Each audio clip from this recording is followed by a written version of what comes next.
Hello friends, today we'll talk about Balban.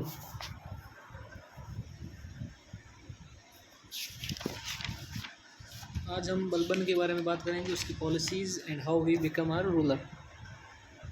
उसने अपने शासक में क्या किया। बलबन को उलग खान भी कहते थे। तो अकॉर्डिंग टू मियास उस Siraj Tabaqat e Nasir written during the reign of Nasiruddin Mahmud, it mention about the increase control of Chahalgani over the sultan of the Delhi Saltanat. यानी चहलगानी किसने इंट्रोड्यूस किया था इल्तुतमिश ने, जिसके अंदर बैंड ऑफ 40 नोबल्स होते थे प्रोटेक्शन के लिए। किसके प्रोटेक्शन के लिए? किंग के प्रोटेक्शन के लिए। तो ये चहलगानी सिस्टम था जो कि चालू इल्तुतमिश ने किया था। याद रखना, ये यूपीएससी में बेस्ट क्वेश्चन बन सकता है, प्रीलिम्स में आने के लिए योग्य क्वेश्चन है। So Chahalgani concept started by Iltutmish and it demolish by the Balban. यानी ख़त्म चहलगानी बलबन ने किया था। ये कॉन्सेप्ट ख़त्म कर दिया था बलबन ने। क्यों किया था? इसके पीछे कारण है कि चहलगानी खुद बलबन था, तो उसने किस तरह अपने राजा के खिलाफ विद्रोह किया चहलगानी होते हुए। तो उसको डर था कि कहीं मेरे चहलगानी भी मेरे खिलाफ विद्रोह ना कर दे, इसलिए उसने ये सिस्टम ही हटा दिया चहलगानी का। ठीक है, आगे Isami's Futuh Salatin provides us information about the Persian Ulugh Khan, a person Ulugh Khan और बलबन मिस प्रिंटिंग है, बलबन लिख दें, and how he claim the throne of Delhi Saltanat. हमें इस बुक में फुतुह सलातीन में बताया गया कि उलुग खान के बारे में, कैसे वो अपना दिल्ली का क्राउन अडॉप्ट करता है। आगे Balban becomes the sultan between 1265 to 1285 or 86 in the Delhi Sultanate. He adopted the policy of blood and iron. The best question in prelims, it also come that who adopted the policy of blood and iron. So the Balban adopted the policy of blood and iron, under which he took the various measures to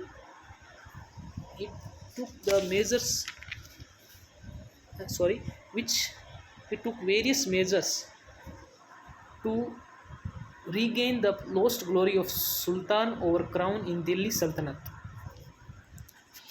ठीक है, उसने पहला ऐसा शासन था जिसने crown की glory वापस लाने के लिए सब कुछ किया था जो वो कर सका। क्या किया वो आगे देखते हैं। He adopted the divine theory of kingship where he claim the title of Niyabat Khudai, God on earth, and Zille Ilahi, that is shadow on God. उसने 2 टाइटल अडॉप्ट किए थे किंगशिप के, टाइटल एकदम खतरनाक वाले। क्या टाइटल था? सबसे पहले नियाबत खुदाई। प्रीलिम्स में क्वेश्चन बन सकता है कि who adopt the title of Niyabat Khudai, match the following में आ सकता है कि ये टाइटल किसका था या ये टाइटल किसको रिफर्स करता है। तो Niyabat Khudai it means God on earth, and Zille Ilahi that is shadow of God.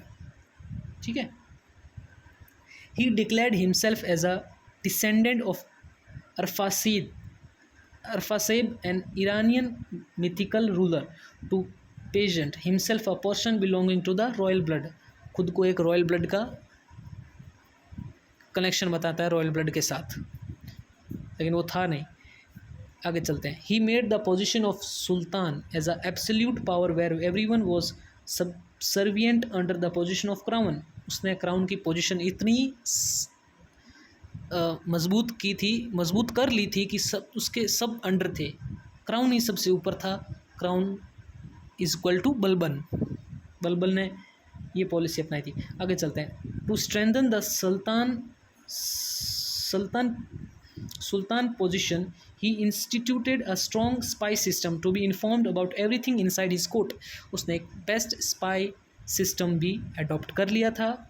इसके तहत उसे हर एक खबर का पता चल जाता था कि इसके बारे में नोबल्स क्या सोचते हैं, उसके आदमी क्या सोचते हैं, जो विलेजर्स है वो क्या सोचते हैं। तभी वहाँ से एक कॉन्सेप्ट आया कि दीवारों के भी कान होते हैं। वो दीवारों के कान यहीं से आए।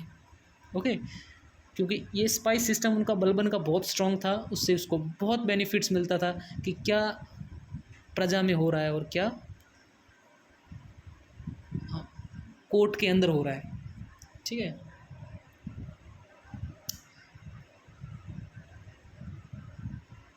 आगे चलते हैं। He introduce Sijda and Paibos, that is the prostration that is prostration and kissing the feet of sultan practice inside the court।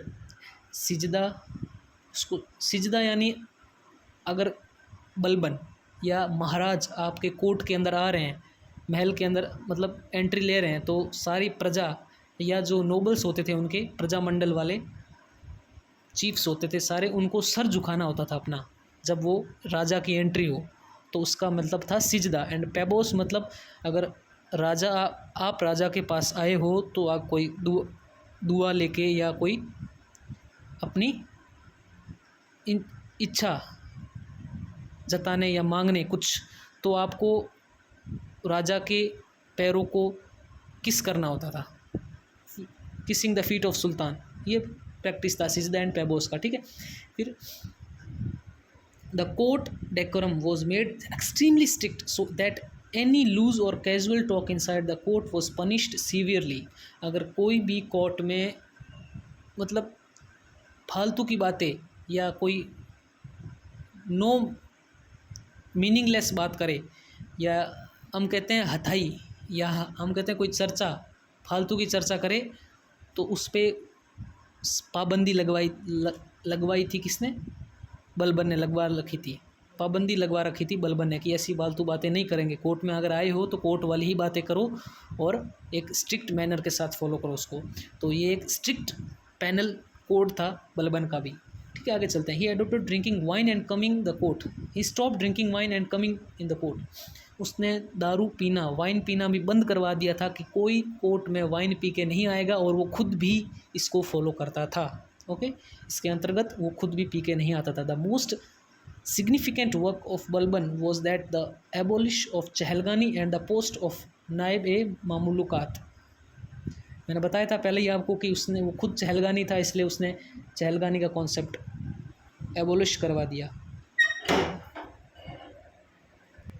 और उसने एक पोस्ट को भी एबोलिश करवा दिया था, बंद करवा दिया था, जिस पोस्ट का नाम था नायब ए मामूलुकात। इसके अंतर्गत ये पोस्ट थी द हेड ऑफ मिलिट्री और नोबल्स। तो मैंने बताया था आपको वैसे भी कि मिलिट्री और नोबल्स उसने दोनों बंद करवा दी थी, और वो खुद हेड था सबका ही, एफिशिएंट रूलर, उसके नीचे सब थे, तो ये भी पोस्ट उसने बंद करवा दिया था। He also recognise the military department by spreading Diwane Wizarat finance and head of wazir. उसने रीऑर्गेनाइज किया था मिलिट्री डिपार्टमेंट को, सेपरेटिंग दीवाने वज़ीरात, उसने सेपरेट कर दिया था दीवाने वज़ीरत का। फाइनेंस ऑफ हेड वॉज वज़ीर, सो फाइनेंस का हेड कौन होगा, वज़ीर होगा विथ। अब दूसरी पोस्ट भी उसने दो सेपरेट किया था पोस्ट को, और दूसरी पोस्ट क्या थी, दीवाने अर्ज़। ये क्वेश्चन आप प्रीलिम्स में पूछा जा सकता है कि दीवाने अर्ज़, और पूछा भी गया है frequently. So military department and head of Arz ए मामूलुकात से मीटिंग से। Diwane Arz means, you have to remember only, Diwane Arz it means military head of military department. ठीक है, एंड हेड ऑफ अर्ज़ ए मामूलाक। ठीक है, मामूलिक। इसने दो डिपार्टमेंट बना दिए थे अलग अलग, एक दीवाने वज़ीरात बना दिया था जिसके अंतर्गत फाइनेंस का हेड वज़ीर होगा, और दूसरा बना दिया था दीवाने अर्ज़ जिसके अंतर्गत मिलिट्री डिपार्टमेंट का हेड होगा अर्ज़। सब ध्यान रखेगा, ठीक है। बाकी उसने पहले वाला सब एबोलिश करवा दिया था। Next, Balban remained focus upon the consolidation of the power of the sultan in the Delhi Sultanate. Therefore he could not expand the empire the way his successors Alauddin Khilji able to do this. इसका अर्थ ये हुआ कि वो empire बढ़ाना नहीं चाहता था, जितना था उसको समेट के एक मजबूत एम्पायर करना चाहता था। जैसे कि अलाउद्दीन खिलजी ने ऐसा नहीं किया। वो किस पॉलिसी पे ध्यान दे रहा था, वो एक्सपेंशन पे ध्यान दे रहा था। Expansion, Alauddin Khilji was giving focus on expansionism of the territory of his empire. But Balban have not done this, or not gone under this policy, that expansionism. He had policy of consolidation and the power of sultan. अब मतलब खुद ही जितना है उतना मजबूत करो, ना कि उसको बढ़ा के फैला दो और रायता कर दो सबका। ठीक है, आगे चलते हैं। बलबन ऑल्सो कंट्रोल द चहलगीस और मिसो और मेओस और मेवातीस, who used to always plunder or loot the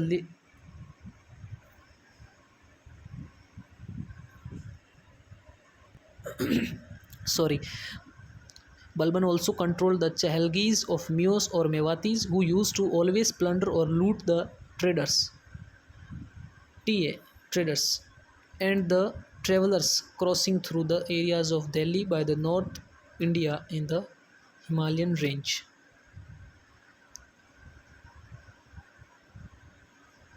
control कर लिया था, आप समझ गए आप पॉइंट से कि उसने कंट्रोल कर रखा था, मतलब कंट्रोल कर लिया था। जो लूट रहे थे मेओस और मेवातीस थे, जो ट्रेवलर्स को लूट रहे थे, उसने उस पर भी कंट्रोल कर लिया था। ठीक है, हिमालय के एरिया में। ठीक है, आगे चलते। He was succeeded by Kaikubad when his son Bughra Khan the governor of Bengal denied to become the next sultan. Balban का बेटा बुगरा खान था, जो कि गवर्नर था बंगाल का, जिसने मना कर दिया आगे सक्सीड करने से। उसको प्रेफर किया था किसने, कि बलबन ने किया था कि तुम सुल्तान बन जाओ, but he denied to become a next sultan of the Delhi. He denied the throne of Delhi and then his brother Kaikubad was succeeded. Who was Kaikubad, you know?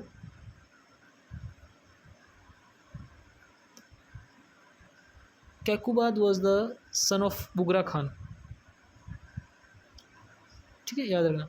Kaikubad set up a new city of name Kahilo Khari. याद रखना, ये आ सकता है कि Kaikubad ने कौन सी city setup की थी न्यू, कहिलो खरी सिटी, दैट इज़ महारानी बाग इन दिल्ली, महारानी बाग में। But he was killed by the nobles named Jalaluddin Khalji, who establish Khalji dynasty in 1290 CE में। तो कैकुबाद मारा जाता है किसके द्वारा, उसके नोबल कौन था, जलालुद्दीन खलजी, जिसने खलजी डायनेस्टी स्थापित की। और यहाँ से होती है हमारी खिलजी डायनेस्टी की शुरुआत होती है 1290 से 1296 तक। जलालुद्दीन खिलजी का राज चलता है 1296 तक। ठीक है, और सल्तनत तो बहुत लंबी है अभी तक। ठीक है, तो यहाँ तक हो गया। कैकुबाद मारा जाता है, बुगरा खान बच जाता है, वरना अगर बुगरा खान होता दिल्ली की शासन पर तो बुगरा खान भी मारा जाता। ठीक है, धन्यवाद।